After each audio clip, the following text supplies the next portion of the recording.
right, so the Book of Boba Fett data has finally been released, and we now get to at least get an idea of just how well it's done in the ratings, at least the first episode of it, and how it compares, at least to a certain extent, to other shows that really should have been lesser shows in a lot of ways.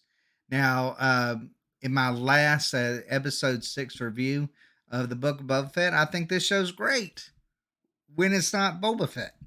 I think when it's Din Djarin, and we're talking about Grogu and the Mandalorian, I think this show's absolutely amazing. The problem is we already have a show about that, and it's called The Mandalorian, and it's fixing to go into season 3. And I feel like now these last 2 episodes that I've watched of the Book of Boba Fett have been nothing but about Din Djarin. Not complaining. I think especially the last episode was absolutely brilliant. But again, you can't have the Book of Boba Fett without Boba Fett. And unfortunately, we're going to have to get back to Boba Fett eventually. Let's just go ahead and let's read these numbers. It says back in the beginning of January, it was rumored that the streaming numbers for the first episode of the Book of Boba Fett were not looking very good. I mean, that's first thing. That was really my first thing when I watched the first episode of this. I was like, this show's going to tank. Like, this show is going to tank. This is going to be, this might ruin Star Wars. And that's not something I want to see.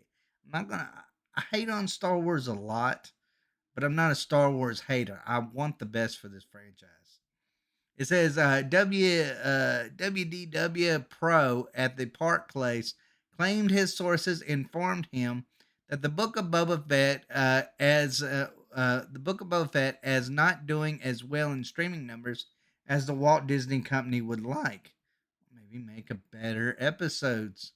It's unclear how true that rumor is based on. The metrics that have been released in the data isn't very straightforward. First, Nielsen reports that the Book of Boba Fett premiere episode, which debuted on December 29th, only had 389 million minutes viewed. That was good for 8th on Nielsen's weekly top 10 chart for original programming for the week of December 27th to January 2nd. I mean, that sounds reasonable. It maybe doesn't seem like as high as what it should be. As you can see in the chart above, the Book of Boba Fett was blown out of the water by Netflix's Cobra Kai, which is, whether I like it or not, and I do love Cobra Kai actually, but I'll admit I'm far superior Star Wars fan than I am Karate Kid fan, but it's a better show. No doubt, it's a better show. I thought last season was lacking, but it's a better show. But listen to these other shows that beat it: Cobra Kai, The Witcher, Emily in Paris. Get this, Emily in Paris beats the Book of Boba Fett. Boba Fett, freaking Boba Fett, and Emily in Paris beats that. Queer Eye, Lost in Space. It was also defeated by Prime Video's The Wheel of Time, which, I'm sorry, that is a garbage show if there ever is one. Like that is just like, it's a bad show. It's stupid show. Definitely overrated. And Marvel Studios Hawkeye, which I did admittedly enjoy. But still, Hawkeye shouldn't have even come close to it.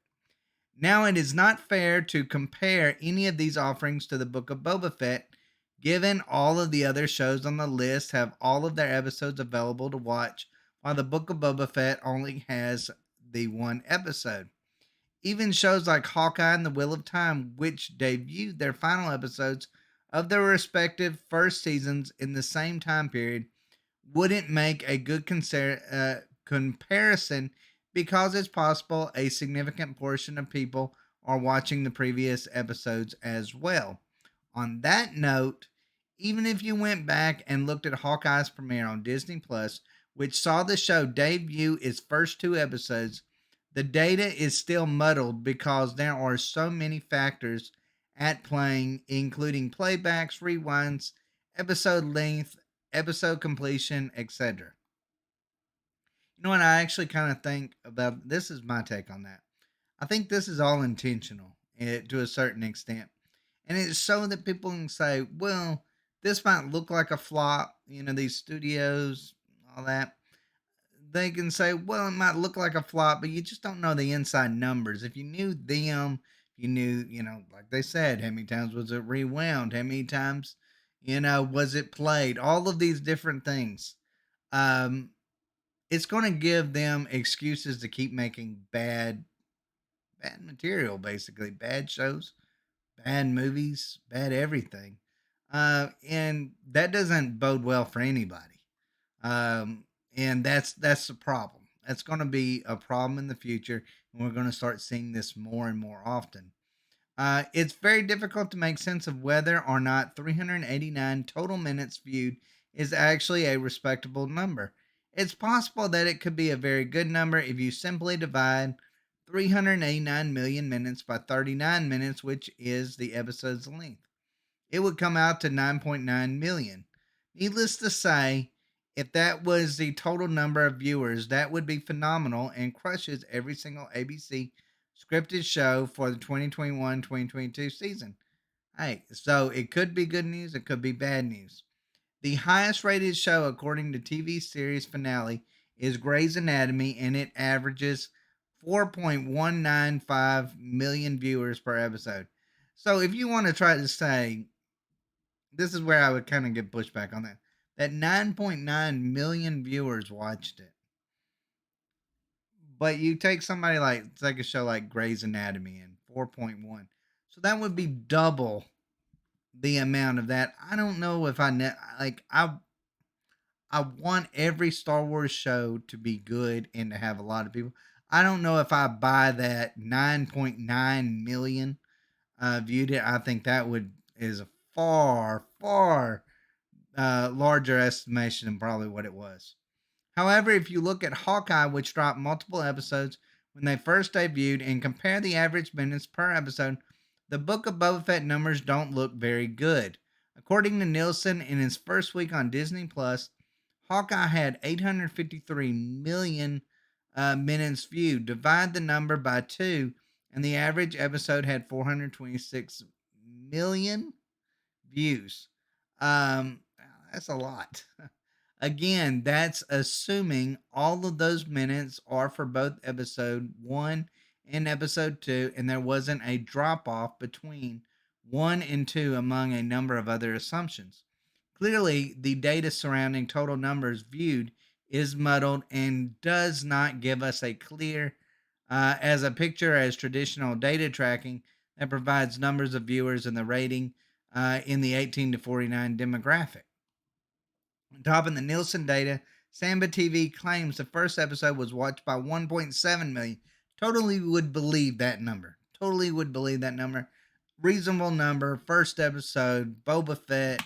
Everybody's excited about it. I could see that being right.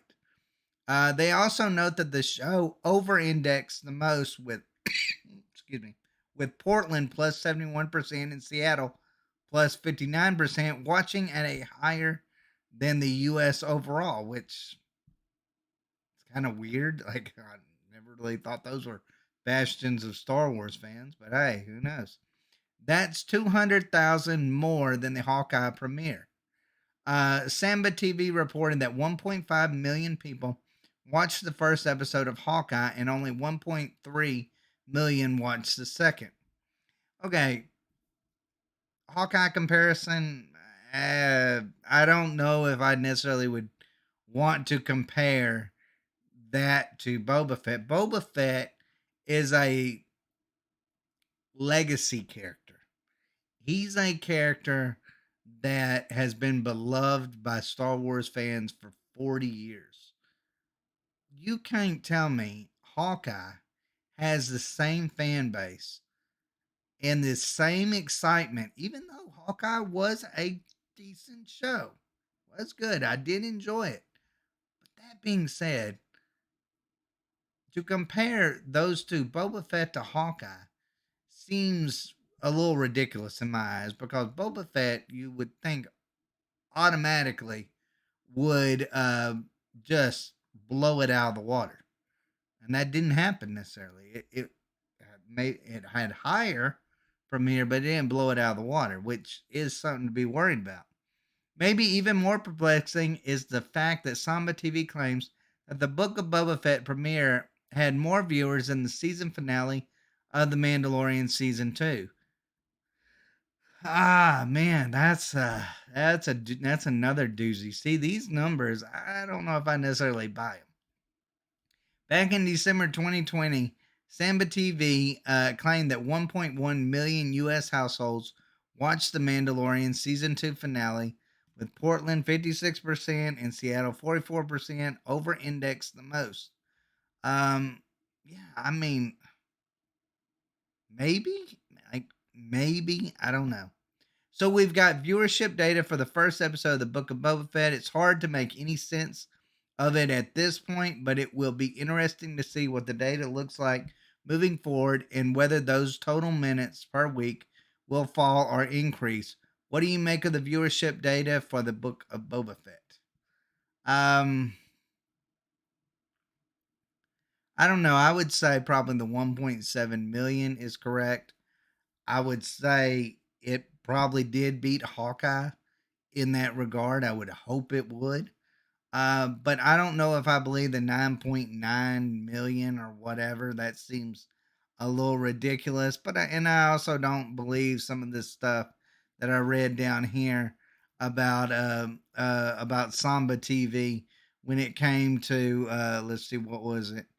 I just the overall, you know, viewership on some of these things. Like I just don't necessarily buy it. I think um, I think this show is on the right track, but it's on the right track because it's on the wrong track. It's on the right track because it's got Din Djarin in it and Grogu in it from The Mandalorian as the main characters of the last two episodes. It's on the wrong track because it's called the Book of freaking Boba Fett. And so when we have Boba Fett in there, it's boring. Flashbacks are boring. When we have Din Djarin and Grogu in there, the flashbacks are really good in the one instance that we've got one. And the overall show is like it's like night and day. It's not even comparable. It really truly isn't. It's not comparable. Um, it's a far better show the last two episodes without Boba Fett. Really truly is. I don't know how long this show can go. I really don't. Um, I have more hope for the Mandalorian, and it's got me more excited about I don't know the Ahsoka Tano series. I would like to see Grogu maybe if he continues on the road of a Jedi. I would like to maybe see, him uh, training maybe a Luke Skywalker series or something along those lines in the future. That would be an interesting thing to see, but I don't know what a season two of the Book of Boba Fett would look like. I really don't. I don't see it as reasonable. I don't think it's going to have the big fan base. And who knows? Name alone might draw in fans. You can't tell me people are happy with it. I mean, they're not. There's been too many complaints so far to tell me that people are happy with it, and that there's that many people that are still watching it at this point. Because I'll admit, I almost gave up on this show. Like I was dreading every time it came out because I was like, I gotta watch another episode of this. Um, but anyways, guys, let me know what you think. I don't even know what to say about it. Like, it feels like it's kind of all over the place. It feels like it's sketchy for a reason. I think this is going to be covered for Hollywood in the future. And that's not good for fans, and it's not going to be good for studios if they want to make money either, because they're not really getting a clear view of things quite like what we used to get when it come to viewership numbers, and when we would get box office numbers alone. So I don't know how that is good news for anyone, um, but I would honestly say, if I had to guess, that 1.7 million rating for the first episode of Book of Boba Fett, I would say that would probably be close to accurate. Close to accurate, at least. But anyways, guys, let me know what y'all think in the comments down below. And as always, thanks for watching. Y'all take care.